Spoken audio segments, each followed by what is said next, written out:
Halo, assalamualaikum warahmatullahi wabarakatuh. Jumpa kembali dengan Banyuwangi Official. Oke, selamat malam semuanya. Dan malam hari ini kita mau nonton lagi videonya Opung Parbella.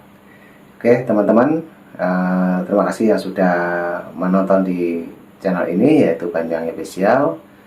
Dan untuk kali ini yang kita tonton ataupun yang kita reaction, videonya Opung Parbella membahas tentang PDIP. Oke, ini sudah siap untuk videonya. Mari kita tonton dulu dan ambil hikmahnya. Mungkin punya saran dan kritik, silahkan tulis di kolom komentar saya. Oke, lanjut kita tonton dulu videonya Opung Parbella. Beberapa waktu yang lalu, PKB Partai Kebangkitan Bangsa yang menggelar muktamar di Pulau Bali, ya. Dan salah satu dari keputusannya adalah bahwasanya semua DPC di bawah Partai Kebangkitan Bangsa sepakat secara aklamasi memilih Muhaimin Iskandar menjadi ketua umum PKB yang berikutnya. Selamat bos, ya kan? Ini artinya apa? Ini artinya sementara Caimin sudah menjadi ketua umum selama 19 tahun, Anies Baswedan baru akan membuat partai. Pemula dong. Tolong ya Pak Imin ya, tolong itu dipandu ya, capresnya dipandu ya, mau bikin partai. Partai Perubahan Indonesia. Aku masih ingat kemarin kata-katanya si Aimin. Aku punya temanku itu kepingin bikin partai. Kenapa ku tanya, kenapa kau bikin partai? Aku kepingin kali dipanggil Pak Ketum. Langsunglah otakku berpikir kan, entahnya si Anies Baswedan yang dimaksud si Imin ini. Ternyata tambah satu orang lagi, ya, selain Prabowo, Haritanu dan juga Surya Paloh. Ternyata Caimin menjadi inspirasi seorang Anies Baswedan untuk membuat sebuah partai baru. Menyala bangku, Pak Ketum. Tapi aku nggak tertarik dulu ini sama calon Ketum ini. Ya, aku tertarik dulu untuk membahas bagaimana perkembangan PKB dari masa ke masa, ya. Jadi perlu kubahas ini karena PKB itu bagiku adalah sebuah partai yang bukan hanya milik satu golongan tertentu, bukan. Tapi PKB sudah menjadi murni milik bangsa Indonesia, milik semua golongan, milik semua ras, milik semua suku, dan milik semua agama. Ya, aku menemukan banyak caleg walaupun bukan beragama Islam, tapi mencalonkan diri dari partai PKB. Luar biasa. Ya, sama seperti PAN. Semenjak Amin Rais meninggal, kan PAN belum selesai aku ngomong, meninggalkan PAN, ya, akhirnya PAN itu menjadi sebuah partai terbuka, ya, dan menjadi milik semua golongan, ya, bisa menjadi milik golongan partai semua agama, semua suku dan juga semua golongan. Luar biasa kan? Tapi sayang ya, partai bentukannya yang baru Amin Rais itu sampai sekarang nggak laku. Namanya aja partai umat, tapi ditinggalkan umat. Nggak ada yang mau ngikut. Aduh. Ya, jadi begini. Ini ada sejarahnya semua ini, ya. Jadi dulu sebelum ya Soeharto lengser, ternyata semua partai-partai politik yang bernuansa agama, ya, khususnya agama Islam itu tergabung di dalam sebuah partai namanya itu P3, Partai Persatuan Pembangunan, ya, dan semua organisasi atau partai politik yang bernafaskan ideologi nasionalisme itu tergabung di dalam PDI, ya, Partai Demokrasi Indonesia. Belum ada P-nya waktu itu, ya. Ternyata itu dilakukan semuanya itu hanya untuk hanya untuk mempertahankan kedudukannya Soeharto waktu itu, sehingga bisa diperkirakan bahwasanya PDI dan juga P3 hanya akal-akalan Soeharto saja. Supaya apa? Supaya mengurangi pergolakan dan juga resistensi di akar rumput. Itu aja sih tujuannya. Nah, setelah Soeharto lengser, ya, ternyata waktu itu PBNU yang berpikir bahwasanya ya Nahdiyin itu perlu ada wadah sebagai tempat menampung aspirasi mereka di pemerintahan ya, dan pada saat itu ketua PBNU yang adalah Gus Dur ya, Kiai Haji Abdurrahman Wahid pada saat itu berpikir bahwasanya harus ada organisasi di luar NU ya yang bisa menampung aspirasi masyarakat Nahdiyin gitu loh. Intinya apa? Harus ada partai politik di luar dari organisasi agama, tidak boleh dicampur-campur, itu maksud dan tujuannya ya. Dan sehingga pada saat itu dibentuklah sebuah diskusi rapat pada tahun 1998 ya. Pada waktu itu dibentuklah tim 5. Tim 5 itu dibentuk dengan tujuan untuk membicarakan mengenai pembentukan partai politik di luar dari NU tadi ya. Nah, oke teman-teman. Jadi kali ini pembahasannya sangat menarik sekali. Keterangan-keterangan dari Opung ini mari kita simak bareng-bareng. Oke, lanjut kita tonton dulu untuk videonya Opung berbela.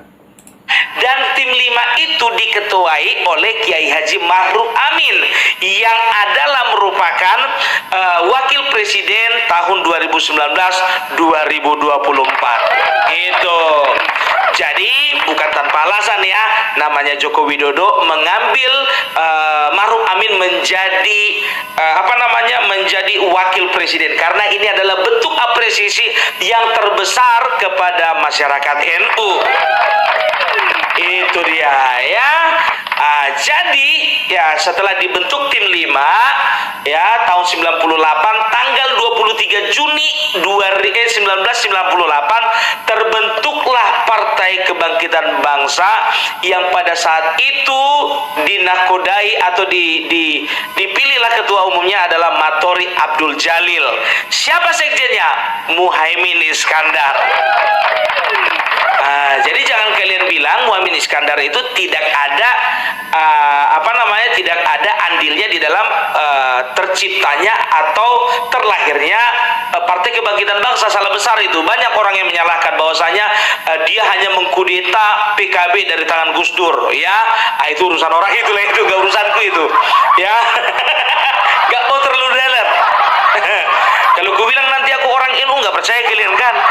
Kalau aku bilang juga aku bukan orang NU, kalian juga nggak percaya. Itu loh. Itu tergantung kepada penilaian kalian aja lah itu. Ya. Jadi aku ingin perkembangannya dari waktu ke waktu ya. Jadi waktu itu tahun 98 terbentuklah PKB ya. Tahun 99 bertandinglah PKB dengan 49 partai politik lainnya. Bayangkan kalian waktu itu ada 50 partai politik baru. Ya, setelah reformasi itu namanya demokrasi kebablasan. Banyak kali partai. Apa nggak bangkrut negara bikin surat suara waktu itu? 50 partai, coba bayangkan kalian. Untung aja nggak semuanya itu dibiayai untuk biaya kampanye ya. Apa nggak repot itu? Dan luar biasa ya, meskipun partai PKB adalah partai baru pada saat itu ya, tahun 99 PKB memperoleh sekitar 13 juta sekian suara ya. Secara persentase ya, mereka itu mendapatkan kursi sekitar 10,6%. Artinya apa? Mereka mendapatkan ranking ketiga setelah PDIP dan Golkar. Luar biasa. Luar biasa. Siapa dulu sekjennya? Muhaimin. Entahlah ini juga ya yang menjadi inspirasi bagi seorang Hasto ya, dia berpikir kalau Muhaimin dulu sekjen, sekarang jadi ketua umum. Aku begitu juga lah. Sekarang aku sekjen, mana tahu nanti bisa jadi ketua umum. Mimpi. Tapi ya mungkin juga segala sesuatu itu nggak ada yang nggak mungkin ya kan. Jadi pertama sekali waktu itu tahun 98 dibentuk ya, yang menjadi ketua umumnya adalah Matori Abdul Jalil, sekjennya adalah Muhaimin Iskandar. Nah, secara luar biasa 99 itu menang menjadi ranking 3, dan walaupun PKB mendapatkan perolehan nomor 3, tapi pada saat itu karena memang sistem pemilihan presiden bukan dipilih langsung oleh rakyat ya, presiden dipilih oleh berapa persentase, berapa kursi ya yang ada di DPR dan MPR, dan waktu itu ada sekitar 370 lebih kursi memilih memilih Gus Dur menjadi presiden menggantikan B.J. Habibie ya, bukan Megawati. Gus Dur ya. Jadi Bapak Kiai Haji Abdurrahman Wahid ini berhasil memimpin Indonesia pada tahun 99. Aku masih ingat ya, salah satu terobosannya itu ya, salah satu keputusannya itu adalah menyatakan bahwasannya Imlek atau tahun baru Cina masuk dalam kategori hari besar di dalam umat beragama yang ada di bangsa Indonesia. Ya, semenjak itu dinyatakanlah bahwa hari Imlek adalah hari libur nasional. Luar biasa kan? Luar biasa. Makanya aku bilang, kalau orang-orang ini itu nggak dipertanyakan lagi toleransinya, luar biasa. Gitu. Tapi sangat disayangkan, tahun 2021 ada permufakatan dalam tanda kutip jahat di dalam tubuh DPR MPR. Ya, aku nggak tahu, entah ada kong kali kong antara DPR MPR dan Megawati, akhirnya yang namanya Gus Dur lengser ya, dan digantikan oleh siapa? Oleh Ibu Megawati. Nah, ingat ya, yang namanya Megawati tidak pernah dipilih rakyat secara langsung, nggak pernah, nggak usah sombong ya. Yang namanya Megawati itu adalah presiden separuh jalan. Presiden hasil lengseran. Kalau nggak lengser kemarin Gus Dur itu, nggak akan pernah yang namanya Megawati jadi presiden. Ini baru 2 tahun udah sok-sokan. Oh, nggak 2 tahun sih, 2001 sampai 2004, ada sekitar 3 tahun ya. Jadi bisa dikatakan pada saat itu mulailah ada gejolak di tubuh PKB sendiri ya. Jadi waktu tahun 98 sampai tahun 2001, waktu itu Matori Abdul Jalil sebagai ketua umum. Nah, 2001 itu kepemimpinan kosong sampai 2004 ya. Sewaktu itu yang memimpin PKB adalah Alwi Shihab.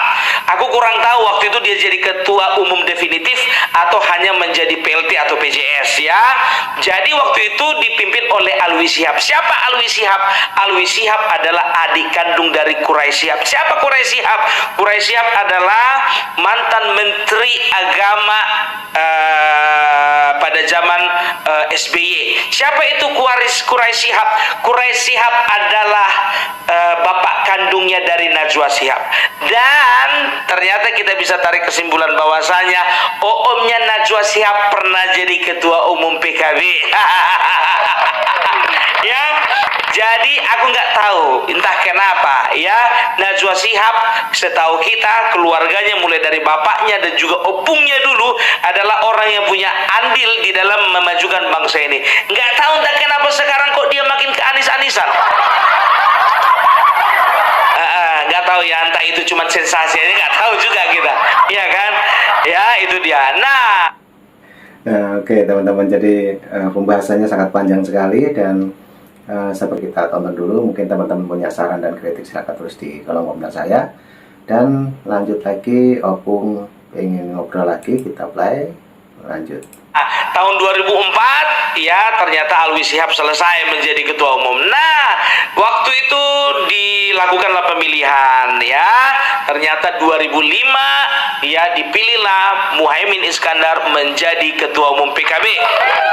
Dari 2005 sampai saat ini total ya, Muhaimin Iskandar 19 tahun menakodai PKB. Tapi ini ada naik turunnya, kalau aku bilang ada naik turunnya. Kenapa aku bilang? Jadi tahun 99 ya PKB itu mendapatkan perolehan suara 13 juta sekian-sekian ya. Tahun 1999. Tahun 2004 mungkin karena ada gejolak ya, perolehan suara turun dari 13 juta menjadi sekitar 10 juta ya, sekitar 10 juta, 10 atau 11 juta. Tahun 2009 itu lebih mengerikan. Dari 10 juta ya dari 11 juta turun menjadi 5 juta. Luar biasa turunnya. Anjlok seanjlok-anjloknya. Ya, tapi tahun 2014 ya tetap di dalam nakodanya Muhaimin Iskandar mendapatkan kepercayaan masyarakat, naik lagi menjadi 11 juta pemilih. Ya, tahun 2019 naik lagi menjadi 13 juta pemilih. Nah, tahun 2024 ya, semenjak Caimin menyodorkan diri menjadi calon wakil presiden, naik suaranya menjadi 16 juta sekian-sekian. Itu artinya apa? Artinya Anies hanya dipakai oleh Caimin untuk menaikkan suara PKB. Nggak main-main aku. Ya, 16 juta luar biasa kan? Jadi makanya tak heran ya pada muktamar PKB kemarin itu terpilih lagi yang namanya Muhaimin Iskandar menjadi ketua umum PKB. Karena apa? Ya, karena memang sempat waktu dia pimpin di awal-awal masih gigi satu ibaratkan motor. Bayangkan turun anjlok dari 10 juta ke 5 juta suara, lebih dari separuh, ya kan? Tapi akhirnya apa? Dia mungkin bikin gebrakan-gebrakan, naik, ya kan? Gebrakan lagi, naik lagi. Nah, sekarang dia nunggangi yang namanya Anies Baswedan, makin naik. Anies Baswedan kemana? Makin mancelok, ya kan? Bikin partai baru, gitu. Ini harusnya PKB ini sebagai rasa terima kasihnya ini maunya harusnya sharing-sharing lah bagaimana membuat atau membentuk partai yang baru sama si Anies Baswedan. Nggak boleh gitu dong, Pak Imin. Ya, itu dia. Maka tak heran ya, inilah yang menginspirasi seorang Anies Baswedan mau bikin partai. Dia pikir dia bisa wow yang namanya Caimin. Beda kelas bro, beda kelas. Aku juga heran nanti nih, kalau si Anies Baswedan ini contohnya dia bikin partai, aku bingung sekaligus mikir-mikir siapa lah masanya ini nanti, pikirku begitu kan, ya kan? Kalau orang Muhammadiyah condongnya ke PAN kan begitu. Kalau orang NU condongnya ke PKB kan begitu. Kalau orang-orang golongan Islam garis kanan itu condongnya ke PKS. Ke siapa lagi nanti yang sama si Anies ini? Golongan imigran.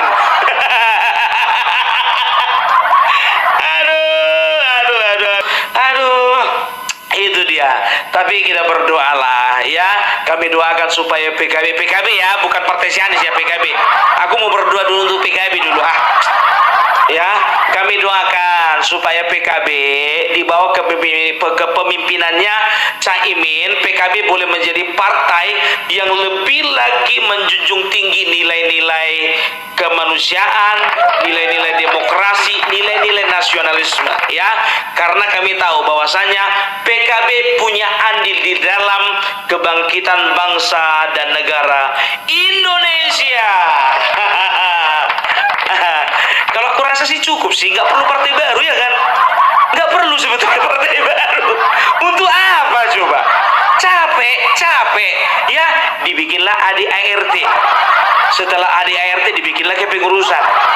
Setelah dibikin kepengurusan, dikeluarkanlah SK sama Kemenkumham.